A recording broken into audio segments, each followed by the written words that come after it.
गुरुर्ब्रह्मा गुरुर्विष्णु गुरुर्देवो महेश्वर गुरुरेव परं ब्रह्मो तस्मै श्री गुरवे नमः।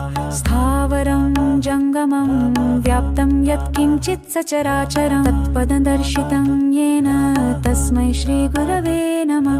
चिन्मयं व्यापि यत्सर्वं त्रैलोक्यं सचराचरं तत्पदं दर्शितं येन तस्मै श्री गुरवे नमः। सर्वश्रुतिशिरोरत्न विराजित पादाम्बुज वेदान्ताम्बुज सूर्योय तस्मै श्री गुरवे नमः। चैतन्य शाश्वतः शान्तो व्योमातीतो निरञ्जन बिन्दुनाद कलातीत तस्मै श्री गुरवे नमः। ज्ञानशक्ति स्मारूढ तत्त्वमाला विभूषित भुक्तिमुक्तिप्रदाता च तस्मै श्री गुरवे नमः। अनेक जन्म सम्प्राप्त